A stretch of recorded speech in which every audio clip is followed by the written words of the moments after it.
오늘 말씀의 제목은 마르다와 마리아입니다. 이 본문은 특히 우리나라와 같은 문화 속에서는 잘못 건드렸다가는 얻을 거 하나도 없는, 이미 열심히 일하고 있는 분들 상처만 주는 그런 본문으로 아주 유명한 본문입니다. 마르다를 실망시키면 밥은 누가 하나, 이것입니다. 이 본문의 배치를 보면은 앞에는 선한 사마리아인에 대한 이야기가 나옵니다. 그 이야기는 이웃과의 관계입니다. 이웃을 어떻게 사랑해야 되는가, 어디까지가 우리의 이웃인가, 이것에 대하여 말씀한 것이고, 이 본문의 뒤에 나오는 내용은 예수님이 주기도문을 가르쳐 주시는 내용이에요. 이것은 하늘에 계신 우리 아버지여 하면서 하나님과의 관계, 하나님을 어떻게 사랑할 것인가에 대한 내용이죠. 그런데 이 가운데 끼어 있는 오늘 본문은 앞쪽에 붙이는 게 좋을까, 뒤쪽에 붙이는 게 좋을까? 이것이 이웃과의 관계를 말하는 것이라면은 자매 관계에 언니랑 같이 부엌에 가서 일해야 된다, 뭐 이런 결론을 얻어야 될 것이고요. 뒤쪽에 붙어서 하나님 사랑이다 그러면은 음식 준비하는 것도 중요하지만 거기에 생명 걸지 말고 예수님의 말씀을 들어야 된다, 이렇게 해석을 하는 것이 옳을 것입니다. 그래서 저는 이 내용을 결론부터 말씀드리면은 예수님을 잘 알고 예수님과 친밀하게 교제를 나누는 것이 중요하다, 하나님 사랑 쪽으로 해석하는 것이 옳다고 보고 있습니다. 이 본문에 나오는 첫 번째 구절에서 38절에서 그들이 길 갈 때에 예수께서 한 마을에 들어가심에, 마을 이름이 특정되어 있지 않죠. 마르다라 이름하는 한 여자가 자기 집으로 영접하더라. 한 마을과 한 여자, 이것은 그저 많은 마을과 많은 사람 중에 한 사람을 말하는 거예요. 그런데 요한복음 11장에 보면 우리는 이 동네의 이름이 베다니고, 이곳에는 예수님께서 마르다와 그 동생과 나사로를 사랑하시더니 라고 하는 표현으로 이 가족을 잘 소개하고 있는 것을 알 수 있어요. 그럼에도 불구하고 누가는 우리들이 다 알고 있는 그 특별한 마을, 예수님이 예루살렘에 오시면은 그곳에서 3km밖에 떨어져 있지 않아서 일일 생활권이잖아요. 그러니까 거기서 주무시고 일은 예루살렘 가서 보시고, 이런 일정으로 지내던 동네라고 하는 그 동네 이름에 관심이 없고, 그리고 이들이 마르다와 그 동생 마리아와 그리고 그 오라비 나사로를 사랑하시더니 라고 하는 이 가족과의 특별한 관계에도 관심을 기울이지 않고 그저 한 마을과 한 여자라고만 이야기를 합니다. 예수님과의 친분 관계는 관심을 기울이고 있지 않습니다. 단지 이 사건과 그 교훈을 강조할 뿐이에요. 이것을 통해서 우리가 어떤 교훈을 얻어야 되는가. 39절에 보면은 마리아는 주님의 발치에 앉아서 그의 말씀을 듣고 있습니다. 반면에 마르다는 주방에서 준비하느라 마음이 분주합니다. 그리고 그것으로 끝나는 것이 아니고 적극적으로 예수님에게 불평을 말을 합니다. 먼저는 예수님에 대하여 책망하는 조로 이야기하고, 두 번째는 그를 명하여 나와서 나와 함께 일을 하게 해주십시오, 이렇게 말을 합니다. 왜 그것을 신경을 쓰지 않고 계십니까? 이런 조로 말을 하는 거죠. 주여, 내 동생이 나 혼자 일하게 두는 것을 왜 생각하지 않으셨습니까? 그를 명하사 나를 도와주라 하소서. 그랬더니 예수님께서 대답하시는 것이, 이제 이 마르다의 말투는 그죠, 적극적으로 불평만 한 것이 아니고 예수님과 마리아를 싸잡아서 이야기한 거예요. 그래서 제가 이 내용을 삐딱하게 기울여 놓은 것입니다. 삐딱한 마음이죠. 여러분, 예수님께 서운한 마음이 있어요? 서운한 마음이 있으면 이렇게 글자가 삐뚤어집니다. 그랬더니 예수님이 하시는 말씀이 몇 가지만 하든지 혹은 한 가지만으로도 족하다, 이렇게 말씀하시고, 마리아는 좋은 편을 택하였으니 빼앗기지 아니하리라, 이렇게 서운한 말씀을 하십니다. 예수님이 말씀하시는 내용의 핵심은 41절에 주께서 대답하여 이르시되 마르다야 마르다야, 내가 많은 일로 염려하고 근심하고 있구나. 염려하고 근심하는 것은 좋지 않은 거죠. 예수님이 오셨는데 예수님이 우리의 근심거리, 염려거리가 될 수 있어요? 예수님 때문에 걱정 근심할 수 없어요. 우리는 걱정 근심이 있던 것도 사라져야 되는데 없던 걱정 근심이 갑자기 폭풍우처럼 몰려올 수는 없는 것입니다. 예수님이 이렇게 말씀하신 것은 참 마르다의 입장에서는 서운한 말씀일 수 있어요. 주보에 보시면은 세 가지 오해 나오죠. 사실 제가 이 PPT를 만든 이유는 주보에다가 너무나 자세하게 써놓으니까 다 이러고 계시길래 좀 들고서 고개를 좀 들어야 곁눈으로라도 제 얼굴이 좀 보이지 않을까 생각해서. 세 가지 오해. 오늘 등장인물 세 사람이 있는데 이 세 사람에 대해서 우리는 이런 오해를 하기가 쉬워요. 마르다는 평소에도 일만 하고 말씀 묵상은 안 하는 사람이다. 이거 오해입니다. 그러지 않아요. 2번, 마리아는 원래 공주처럼 일은 안 하고 말씀 묵상 기도만 하는 사람이다. 이것도 틀립니다. 세 번째, 예수님은 봉사 많이 하는 사람보다 기도 많이 하는 사람을 더 좋아하신다. 이것도 틀린 것입니다. 그러면 어떻게 하라는 것인가? 2번에 예수님을 접대하는 방법. 마르다의 요청대로라면은 예수님 거실에 앉아 계시고 두 자매가 부엌에 나가서 다그락다그락 하면서 진수성찬은 대접해 드릴 수 있지만 예수님이 날이면 날마다 오시는 거 아닌데 큰 모처럼, 정말 모처럼 어쩌면 몇 번 안 되는 기회, 그 기회에 예수님과 친밀한 교제를 나누어야 되는데 이 집 두 사람 다 이렇게 예수님 봉사하는 일에만 힘쓰다가 정작 예수님이 방문하신 혜택은 누리지 못할 수 있다고 하는 것입니다. 마리아는 예수님과의 친밀한 교제를 선택한 것이고 우선순위의 문제를 잘 관리했던 것입니다. 그러면은 예수님 오시기 전에, 예수님이 이 마을 가까이 오시기 전에 이 두 자매는 뭐 하고 있었을까? 마리아는 역시 이제 곧 오실 거니까 그러면서 방 안에 앉아서 그냥 기다리고 있었을까? 저는 그렇게 생각하지 않습니다. 두 자매가 주방에서 같이 열심히 준비하다가 마리아는 이미 일품 요리로 한 두어 세 가지 준비된 것을 알고 이거면 됐다라고 생각해서 예수님이 오시니까 바로 모시고 방으로 들어갔을 거라고 저는 생각을 합니다. 마르다는 그때까지도 음식을 더 준비하고 이 마리아가 마트에 가가지고 파만 조금 한 뿌리만 사왔으면은 두부 무침도 묵 무침도 좀 내놓을 수 있었는데 이게 지금 저기 앉아가지고 철없이 한가하게 노닥거리고 있다. 이렇게 서운한 생각을 뾰로통하게 하고 있었던 것 같아요. 이렇게 마리아가 선택한 우선순위와 마르다가 선택한 우선순위가 참 차이가 나는데 우리는 그러면은 식사도 대접하고 친밀한 교제도 누리는 꼭 먹고 알 먹고 할 수 있는 그 사이에 좁은 길은 없을까? 이것은 예수님이 원하시는 대답을 통해서 알 수가 있습니다. 예수님이 대답하신 것은 42절에 몇 가지만 하든지, 이것이 밑에 관주 2번에 보시면은 최근의 본문에는 한 가지만으로도 족하니라로 되어 있다. 즉 몇 가지만 하든지는 없다. 이것이 이 말은 없이 그저 혹은 한 가지만이라도 족하다라고 말씀한 것만 기록되어 있는 그런 사본도 있다, 이런 얘기예요. 그러니까 아무튼 다 포함을 하더라도 예수님은 그렇게 많이 차리지 말라는 말씀으로 요약할 수 있죠. 그렇게 많이 차리지 말고 너도 이제 그거 일품 요리 한두 가지 했으면 그냥 들어와라, 이런 말씀이에요. 그런데 만약에 마르다가 불평을 말하지 않았으면 어떻게 됐을까요? 예수님이 가신 후에 두 자매의 분위기가 어땠을까? 예수님 가시고 안녕히 가세요. 그리고 나서 너 잠깐 이리 와봐. 할 말이 있어. 오빠 없는 데 가가지고. 요즘 다구리라는 단어가 신문에 좀 나오는 것 같은데 다구리를 좀 하지 않았을까 생각이 됩니다. 그러면 마리아는 할 말이 없었을까요? 마리아도 하고 싶은 이야기가 너무나 많았을 거예요. 언니, 내가 요리 두 가지 다 맞춰놓은 거 보고서 들어왔지.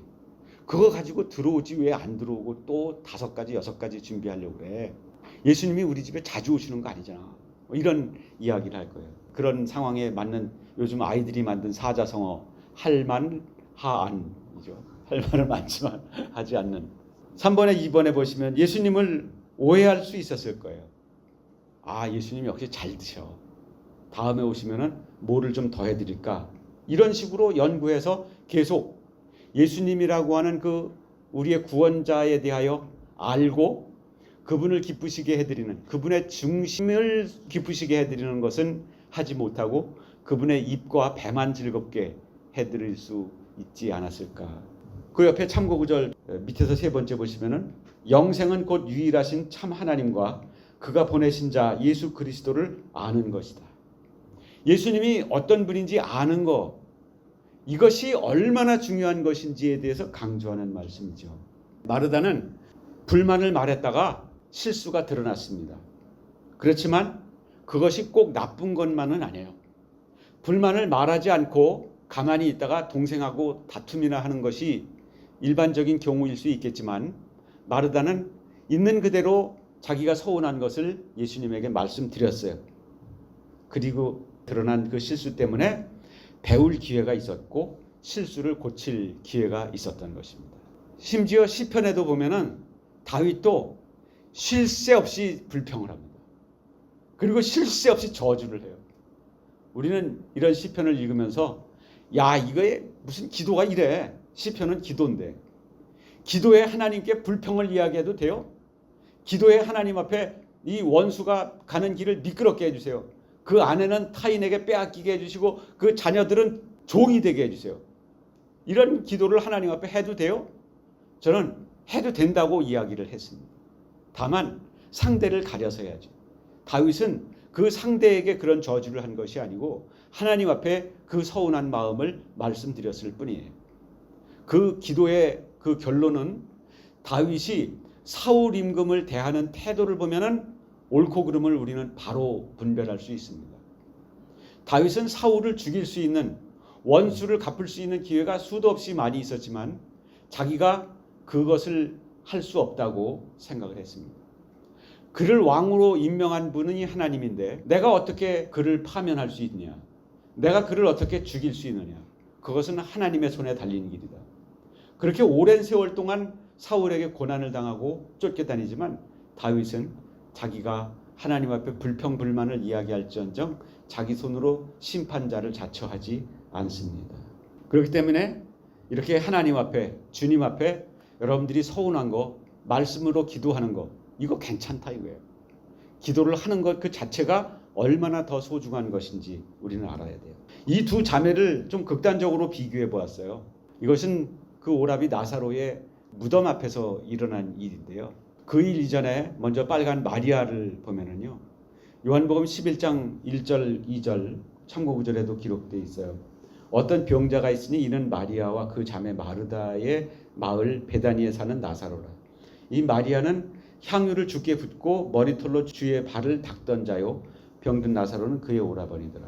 그러니까 그 전에 마리아는 예수님이 그 집에 오셨을 때에 예수님의 발에 그 값이 300데나리온, 즉 300데나리온이면은 약 한 적어도 1,000만 원짜리 정도 되는 향유를 예수님 발에 부어서 그러니까 그 부은 향유를 그 1,000만 원어치 부은 거를 회수할 수 있어요, 없어요?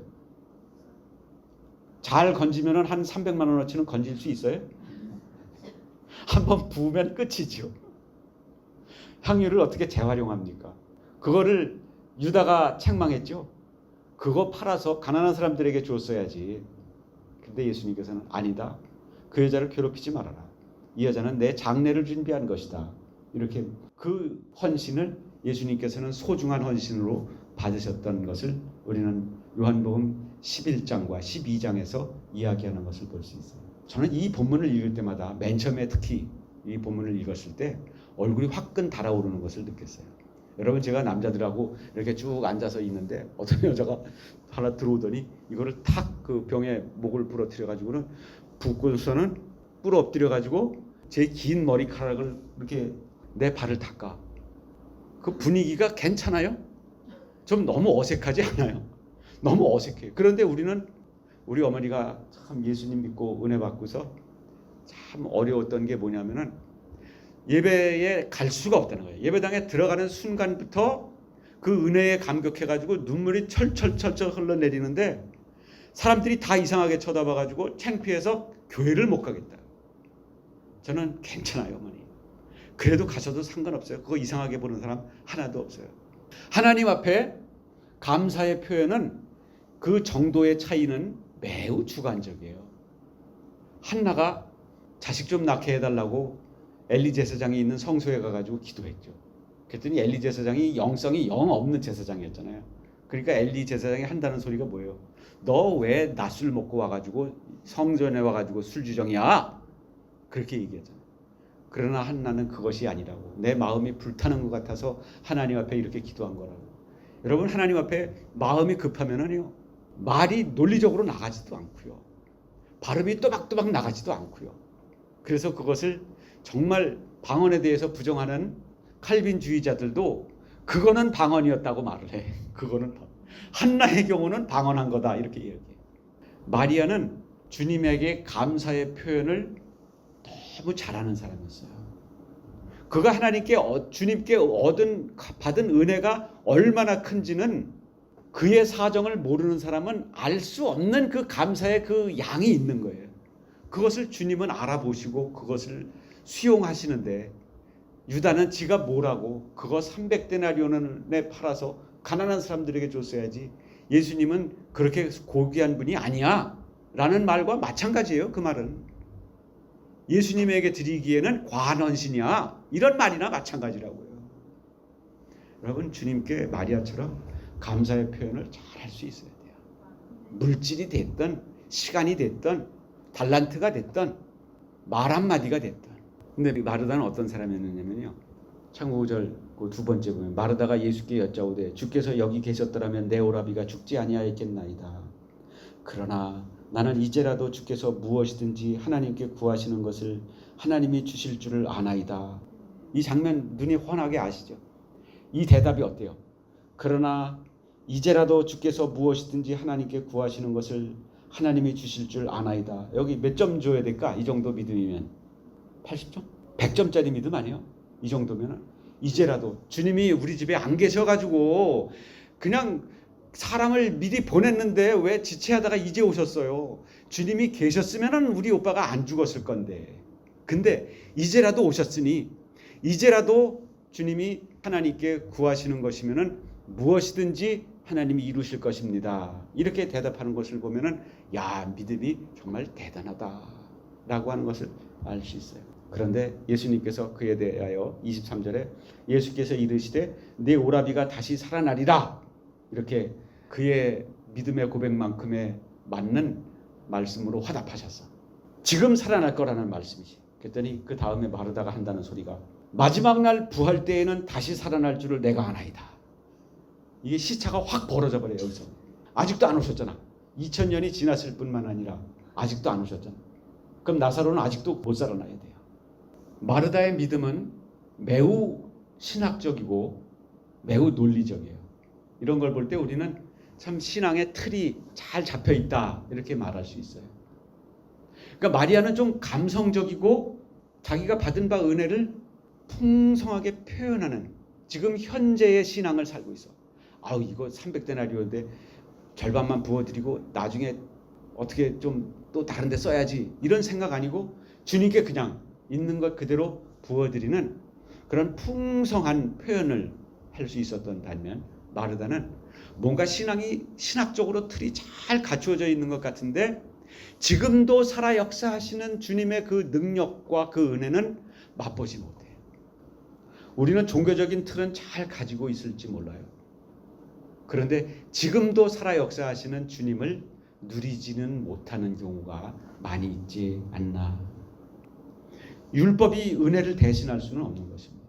우리는 종교적인 전통을 참 많이 가지고 있어서 이렇게 하는 것이 주님을 섬기는 것이다, 이렇게 우리 나름대로 생각해 놓은 한계들이 참 많이 있어서 주님은 지금 당장 어떤 것을 해주고 싶고, 그리고 얼마만큼 문제를 근본적으로 해결해 주고 싶으신데 우리는 그저 조금만 요구를 해가지고 주님의 능력을 제한하는 경우도 있을 수 있다고 하는 것입니다. 오늘 이 말씀을 적용을 해봅니다. 우리는 어떤 일을 하느라 주님과 교제가 소홀해졌나요? 주님은 지금 우리 집 거실에 와 계신데, 주님 잠깐만 기다리세요. 거의 다 돼가요. 거의 다는 거의 다가 아니죠. 이제 시작한 거죠. 그렇기 때문에 우리는 주님을 위해서 수많은 일을 했을지는 몰라요. 그렇기 때문에 마르다처럼 서운한 것만 많아요. 내가 주방에서 얼마나 수고하는 것도 모르시면서 주님은 내 수고를 왜 몰라주시나, 내가 진짜지. 저 철딱선이 없는 게 진짜가 아니고 내가 진짜지. 저게 대접하는 거야. 저래가지고 예수님이 맛있게 드시고 가시겠어? 예수님은 음식 평론가가 아니에요. 예수님은 우동 한 그릇만 내놔도 된다는 말씀이에요. 비빔밥 하나만 내놔도 나는 그것으로 족하다.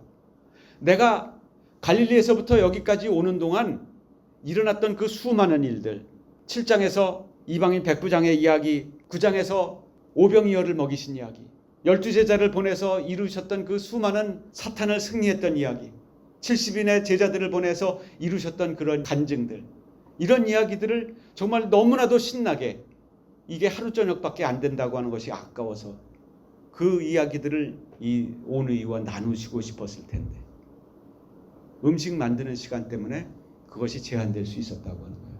그러니까 이제 음식 만들지 말자가 아니고 한 가지만으로도 족하다는 거예요. 그러니까 예수님께서는 성대하게 먹는 것보다 마치 사무엘상 15장 22절에서 사무엘이 사울 왕을 책망하는 말처럼 여호와께서 번제와 다른 제사를 그의 목소리를 청종하는 것을 좋아하심 같이 좋아하시겠나이까.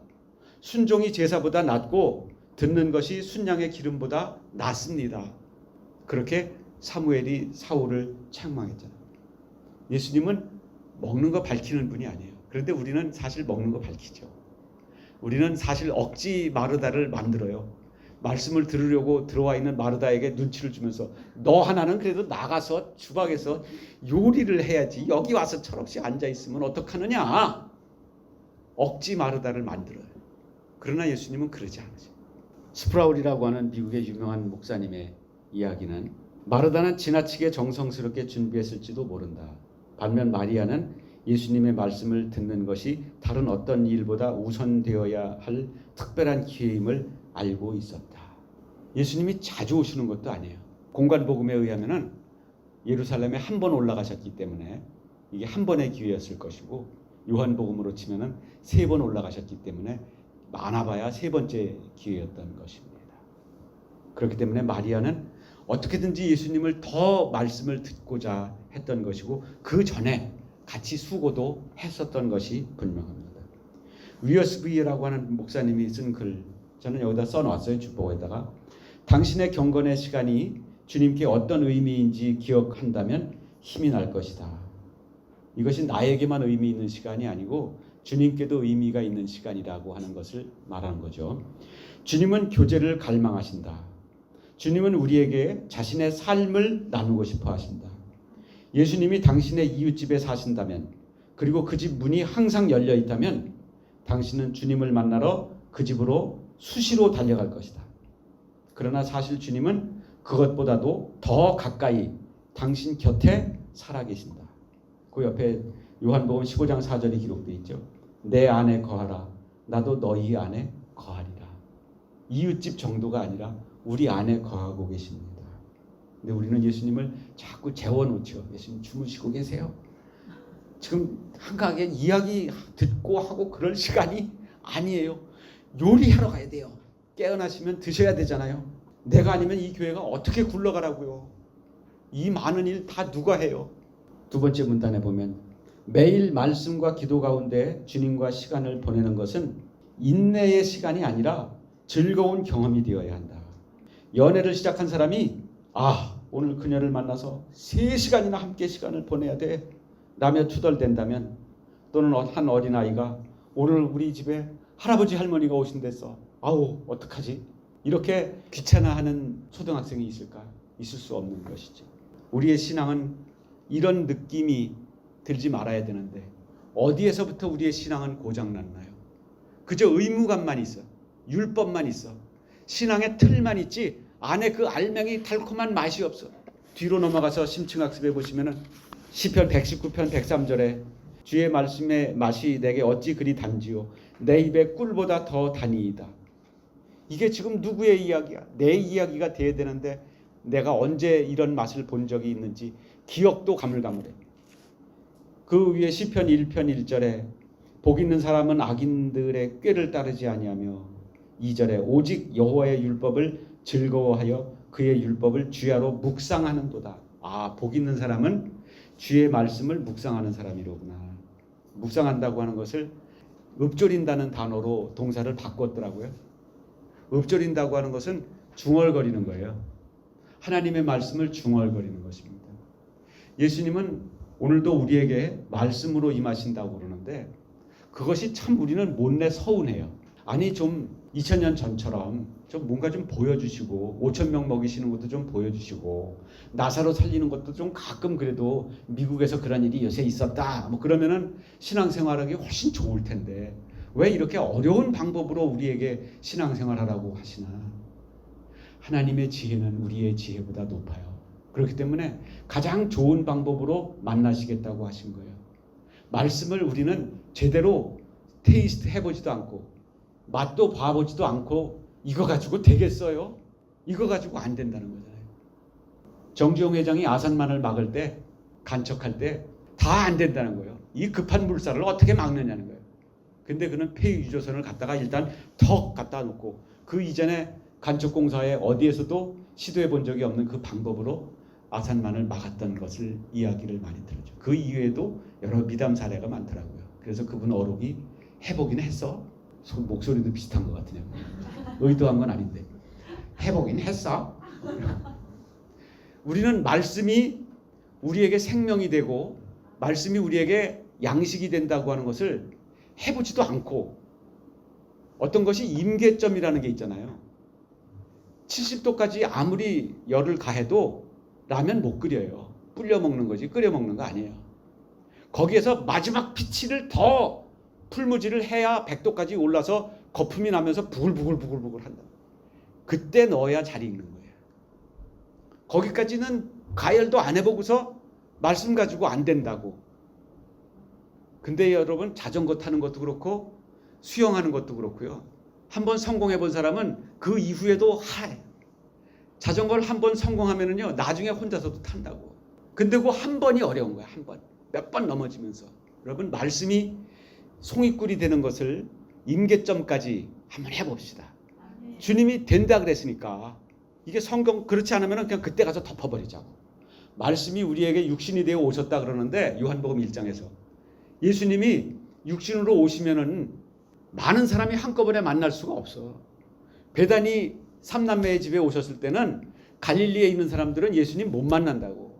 그런데 오늘 말씀이 육신이 되어 우리 가운데 오신 그 로고스이신 예수님은 지금 와이파이보다 더 동시에 수많은 사람이 접속해도 다 독점하는 것과 같이 예수님을 만날 수 있는 그런 방식을 취하신 거예요. 그러니까 말씀이 해답이 된다고 하는 것을 여러분 임계점까지 한번 해보자. 그래도 안 되면은 그때 뻥치시네. 그때 이야기해도 늦지 않다. 이것입니다. 그래서 한번 될 때까지 말씀이 나에게 양식이 되고 나에게 소망이 될 때까지 해보자. 여러분 요즘은 우리의 문화를 저는 파티에 비유할 수 있을 것 같습니다. 온 데마다 다 파티입니다. 우리 1층은 다 주점들이라서 보면은 사람들이 다 맨날 위하여 위하여 위하여 뭐 이러면 요즘 그렇게 하대요.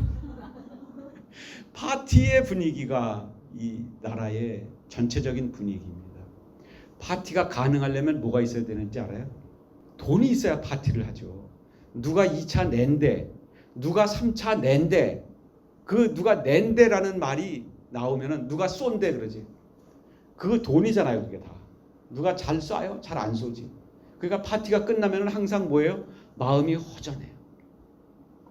이 세상의 파티는 돈이 밑받침이 돼야 가능합니다. 그런데 우리의 파티는 돈이 없어도 돼. 이 사람들은 파티가 끝나기도 전에 이 파티 끝나면 또 무슨 낙으로 한 달을 사나 1년을 사나. 우리는 신앙의 파티가 예수님과의 파티가 언제 있었는지도 기억이 나지 않을 만큼 재미없는 신앙생활을 하지는 않나. 말씀은 항상 나의 가운데 와 있는데 그 말씀이 나에게 파티를 일으켜주지 못한다면 말씀이 잘못된 건지 아니면 말씀을 대하는 나의 태도가 잘못된 건지. 예수님은 지금 우리 집 거실에 들어와 앉아 계신데 동생은 들어가서 예수님과 파티를 하고 있는데 나는 여기서 지금 뭐 하고 있는 거야? 쟤도 나와서 야하고 일해야지. 지금 파티할 때야? 여자가 여자가, 요즘 여자가 그랬다가는 많이 맞죠. 여러분, 한 가지 들고 들어갑시다. 그저 비빔밥 하나 우동 한 그릇 들고 그냥 거실로 들어갑시다.